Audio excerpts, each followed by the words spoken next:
Hi, audience. Whenever the placement season starts at the campus, the most sought after job is the consulting, management consulting, and strategy consulting. So, we are going to take a deep dive into this today. And we have Mr. Archit Pahwa with us today at the studio, who has done his MBA from Faculty of Management Studies, Delhi University. And he has been working as a consultant with Accenture Strategy. So, welcome to Education View 360, Archit. Thank you for having me, ma'am. A pleasure. Right. So, Archit, our first question to you is please tell our students what is management consulting? Sure. So management consulting is something which I learned about while I was pursuing my graduation from College of Business Studies, where I learned more about it, and it's something which has become a buzzword as of today.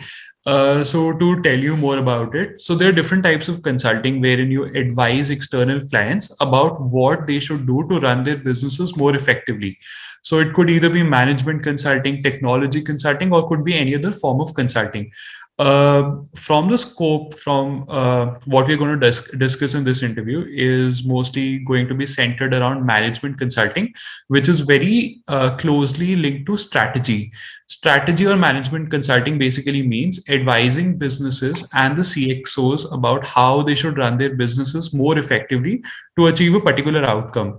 And that outcome could be anything from revenue maximization, cost optimization, new market entry and exploration, to due diligence based engagements. So the scope is very wide, and the number of problems that a business might face are a lot in different scenarios. And with today's booming environment, with the economy booming in a lot of different countries, a lot of businesses are willing to expand their businesses, which means a lot of different opportunities are coming in the world of consulting, and these consulting firms are looking for new people to join the firms as well. Right. So, Archit, why is it such a popular option among students on the campus?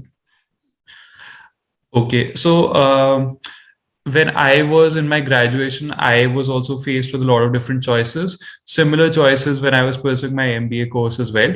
And I mean, the reason why I chose consulting and a lot of other people choose as well is that consulting is very similar to aspect of problem solving. So it's as similar to solving a puzzle or solving a Rubik's cube. I mean, it's as similar as it could be, because it's all about understanding the problem first and trying to get the bigger picture. So, which is always the first aspect of solving any kind of puzzle or problem. The second aspect is to break down the problem into more finer aspects and then drill down into each one of them in detail. So once you have the bigger picture, you can always drill down into the smaller aspects of the problem. And this is something which people actually really like. So this aspect is why people want to go into consulting. Secondly, making a strategy, doing a real world problem for an external client and helping them solve their problem is a very advisory kind of situation, and people want to fill in the shoes of an advisory situation. So this is another one of the reasons why people particularly want to enter the field of management consulting. Again, coming back to the macro environment, where a lot of industries and startups and companies are willing to grow and to expand into different markets, this means that the need for consulting is going to rise, and another reason why people want to enter the world of consulting even more now. Right. So, you are basically the problem solvers, I can say in short. Right. Absolutely. So, now that Absolutely. takes me to the next question. So, what are the skill sets that are required to be a good consultant? I mean, who should take it up as a career? Okay, absolutely. So, for consulting, there are two different kinds of ways through which people can enter consulting. The first is to have very strong problem solving skills, which means that whenever you are going for a consulting interview, it means that you will be given a case interview wherein you will have to understand the problem situation. This could be a very real world problem situation, which would have been faced by the interviewers as one of their client cases, wherein one of the clients would have probably approached them with a revenue maximization case. And then the interviewee will then have to act like a consultant, would have to step in those shoes and try to understand the situation and carve out a structure for the problem. So this problem solving aspect is understood through the case interviews, and one has to be very good at problem solving with in terms of structuring the content, in terms of brainstorming and design thinking, and coming up with new solutions for the businesses to grow. This is the first aspect, which is very important. The second step, which is also very important, is to be good with numbers. That also means that you need to be good with some aspects of mental maths, because, for example, you're doing a quick calculation with the client and you cannot afford for that to go wrong. So that is another aspect of it. One needs to be good at Excel modeling and PowerPoint presentation skills as well. So these are few of the aspects which one needs to take care of while appearing for any consulting interview. But of course, in terms of the skill sets which are required to ace an interview, the most important thing is problem solving and structuring. Right. And other than that, I feel maybe interpersonal skills are very important because you're working as a team along with the client. So that could Yes, be one absolutely. of the skills. And communication. How well would you be able to communicate the solution and then understand their problem? This is what my add on to whatever you said just now. Thank you, ma'am, for adding those inputs. I think it would be nice for the audience for me to give them a quick overview of what a consulting case would look like and how exactly this vague term of structuring would actually mean. So Right. allow me to screen share. Yes. So this is actually case in point, which is generally seen as the main book which people read up before going for any kind of consulting interview. So over here we have different types of structures and frameworks which could be leveraged to crack a case interview. Now these are not exactly usable at any point of time, but you can always modify your frameworks and structures to go for an interview. So let's say you have a case interview, a client case, which is based on entering a new market. And then you've been asked to look at the different factors which would be involved in entering a new market. So within that, you can leverage this framework, which is here.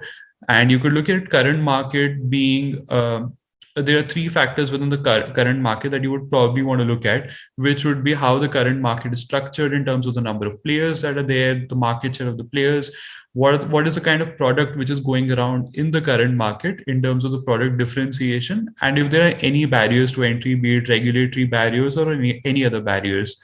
And then you take the decision of whether you are entering the market or not. It could be based on either a yes or a no. And if it's a yes, then how would you exactly enter the market?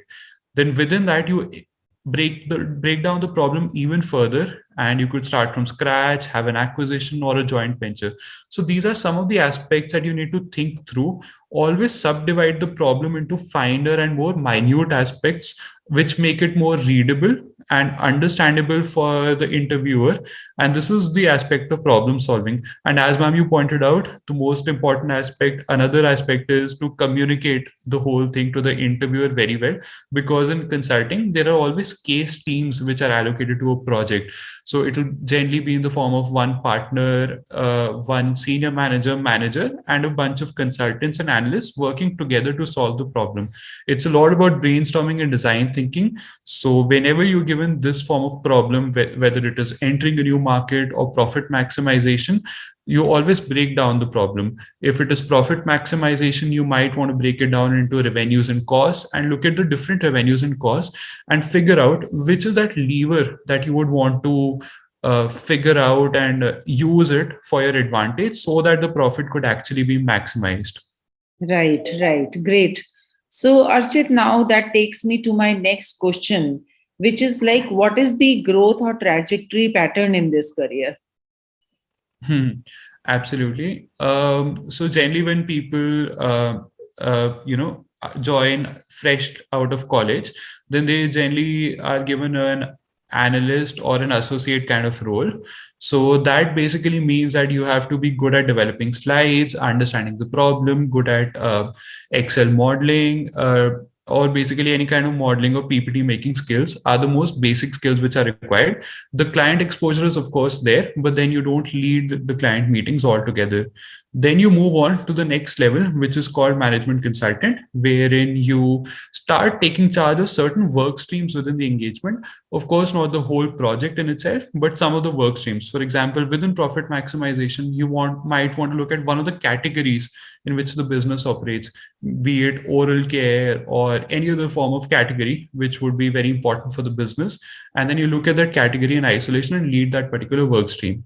Then you move on to being a manager or a project leader who is in charge of one particular project and is also somewhere responsible for the business growth.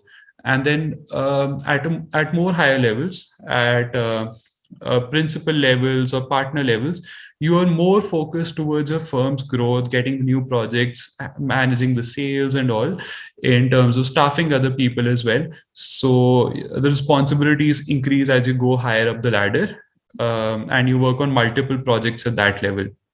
Right. Also, while you go up the hierarchy, there is some degree of specialization which is required.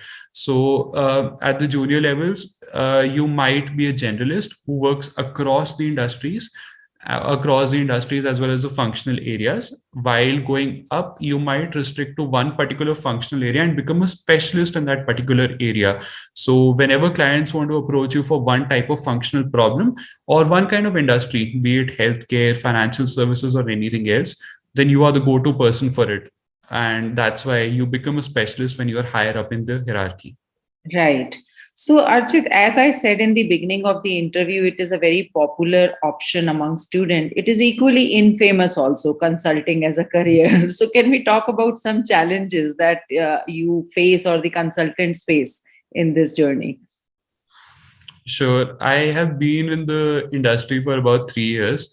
And one challenge which I've always seen and heard about also from a lot of people, even before joining, is that the hours can be quite bad in consulting, which means that one might have to stretch on weekdays and sometimes, rarely on weekends also, in just in case the problem is really urgent and has to be solved very quickly in those cases. So a typical consulting day would last about 12 to 14 hours. And within those 12 to 14 hours, you might have to deal with different client calls, would have to work on different problems, even within a problem itself. So it's going to be challenging. It's going to be different problem statements. And some might treat it as the fun aspect of consulting, but for others, it does become a challenge as well.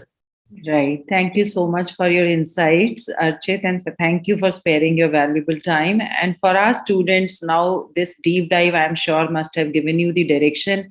If you love to solve problems, if you have 360-degree view of the problem, if you can strategize things and break the complex problems into simpler solutions, and if you're ready to overstretch yourself and work for long working hours, then I think consulting is a good career for you.